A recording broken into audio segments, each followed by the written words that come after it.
Well, hello everyone. I am Matt Williamson. How's everyone this fine, wonderful day? Strange kind of time in my timeline in that the Steelers didn't play yesterday, of course. We got quite a while till we're going to really preview Packers. I just started watching them a little bit this morning. But as maybe some of you did, I spent, as I always do, spent all day Sunday watching the rest of the league this week. And frankly, a lot of the early games were blah, not Chiefs Miami. I watched all that one, of course, too. But there was some bad quarterbacking out there. I mean, we got third stringer for the Giants, Badgett in Chicago, on and on and on. I mean, the quarterbacking state of the league is really, really bad right now as we sit here in the early November. And therefore, we're seeing that defensive linemen aren't allowed to touch quarterbacks anymore, fear of injuries and all kinds of stuff. But that being said, I wanted to talk AFC quarterbacks, and I don't think you're going to like it. So I'm watching, the whole league throughout the day, after the Chiefs beat Miami. Two good quarterbacks in that game, of course, two AFC quarterbacks. And then you watch, I had Red Zone on, I had two other screens going, and you're watching around the league, and there's all these terrible guys. And then Sunday Night Football comes on, and it's Burrow versus Allen. And immediately it's like, man, this is big time quarterback play. I mean, just the throws they make. And I'll get to Kenny Pickett here in a bit. But the command of the offense, what is asked of them, so much on their plate, how much they drive an offense. And we often have a saying, I stole this from Bucky Brooks and Daniel Jeremiah, that they call them trucks and trailers. What you're talking about is like an 18-wheeler. Are you the guy in the cab, or are you just, the baggage in the back?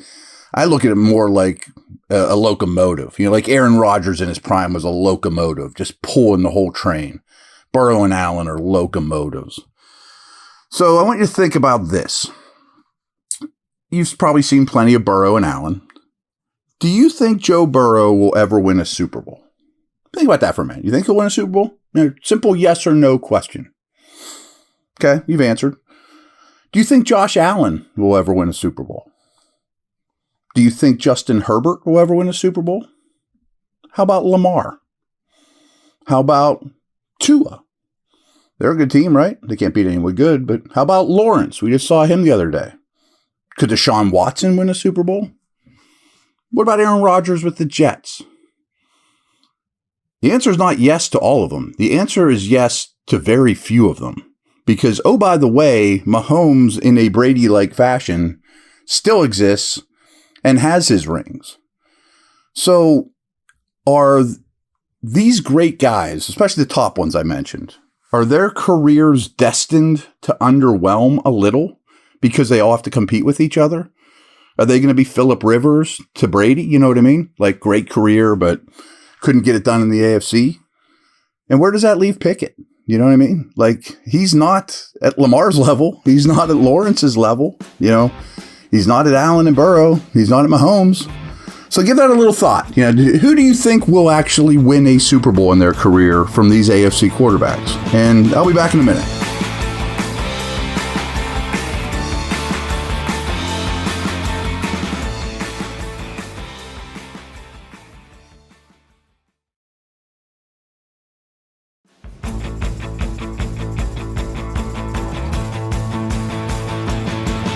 Now, back here. NFC quarterbacks pale in comparison.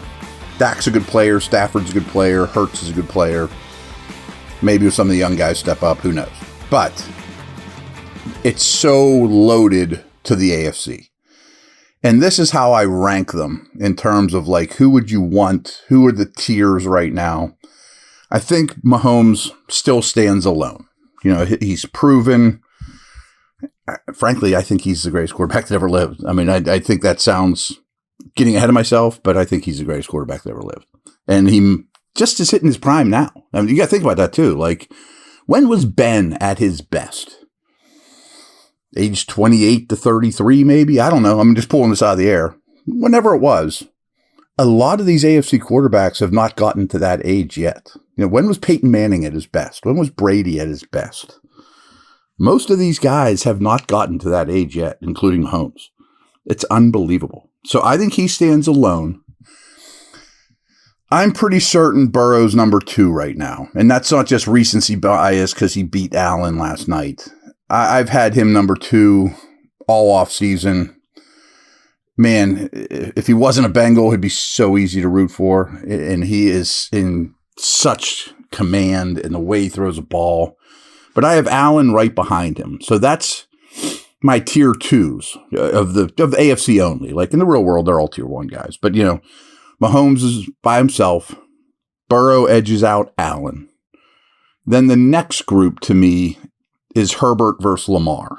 Like, do you think Herbert's ever going to win a Super Bowl? Do you think Lamar's ever going to win a Super Bowl? It's not going to be easy. Lamar's having the better year. I still like Herbert's style of play better, but I would have a really tough time deciphering between those guys. But they're here to stay. They both just got paid huge amount of money, as did Burrow this offseason. I don't know if they've hit their prime. Speaking of not hitting their prime, I think Trevor Lawrence is in this conversation now with Herbert and Lamar. He's third of the group, but he's climbing at an extremely rapid rate. I'm not saying he's on pace to knock Mahomes off the top, throne, but if anything, he's getting better. And there's 5 dudes ahead of him, in my view. And this time next year, we might say there's 3 ahead of him. Lawrence is a stud in the making. Again, hasn't come close to hitting his prime. So that's the upper class of the AFC. Now, I also think there's 2 wild cards.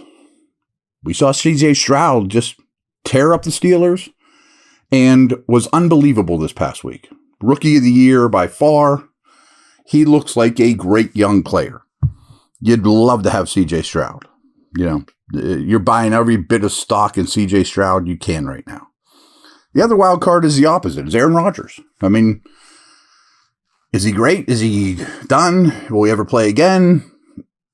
Guys won a lot of MVPs. I mean, you put him maybe next. I'm talking big picture. I'm not talking about this year. But you got to think Rodgers is still a better player than Pickett, as is Stroud. And those are your wild cards. Tua's pretty damn good. Tua might win the MVP this year. Probably not. That's a bit of a stretch. But Tua is lighting it up. They struggle against good teams, but Tua is an upper tier quarterback, well above average at this point. He's not just a product of the system. I probably should have put Deshaun Watson in with the wild cards. I just haven't seen it. Like, I trust Stroud and Rodgers way more than I trust Watson. Watson doesn't scare me from a competing with Pickett standpoint. And obviously there's more to it than just quarterback versus quarterback. I mean, I like the Steelers situation better than I like the Chargers situation in terms of organization and all those good things. But Watson's also a wild card. I don't think it will happen by just how things are shaping up. But could Drake May or Caleb Williams end up in the AFC? It sure looks like the bottom feeders, the early picks, are going to be NFC teams, but you never know. Some team could mortgage the future like crazy and go up and get them from the AFC. Speaking of which, Anthony Richardson is also in the AFC. Wild card. Who knows? I mean, and I was going to lump him with Will Levis. I mean, Will Levis has played 2 games, but both were really impressive. He could fall on his face. But the arrow's really pointing up, and he has shown quite well the little he's played. Stroud has a lot more body of work. I'm a lot more confident in Stroud. But would you take Pickett over any of those guys I mentioned?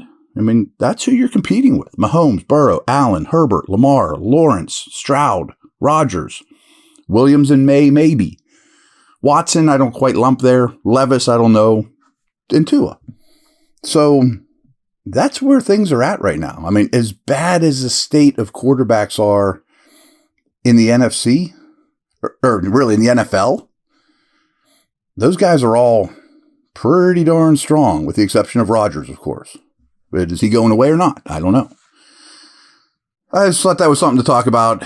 It's a little disheartening. I mean, like, you're almost always going to be climbing uphill against your division and your playoff folks you're fighting with.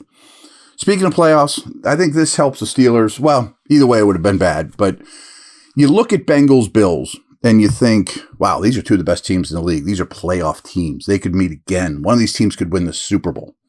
Yep, that's all true.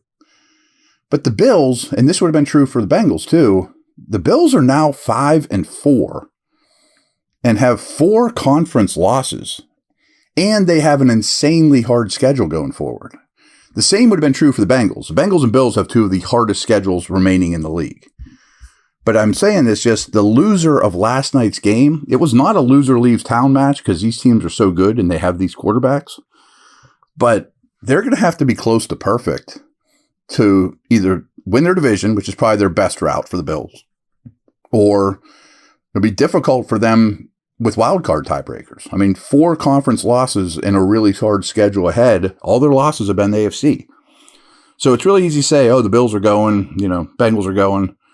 I don't know. I mean, only 7 can go out of the Dolphins, Bills, Chiefs, who we assume are in. One of the Dolphins or Bills is going to win the East. I think the Bengals or Ravens will win the North, and the other one probably goes. Browns and Steelers and Chargers are all kind of looking around, maybe get into that 7 seed, 6 seed, who knows? I mean, Steelers have a much easier schedule than some of those. And I think Jacksonville probably wins the South. And Houston's looming, so if you're the Bills right now, you're nervous. And it's just, that's how the tiebreakers work. But they got a quarterback. That's the bottom line. All right, talk to you guys soon. Over and out.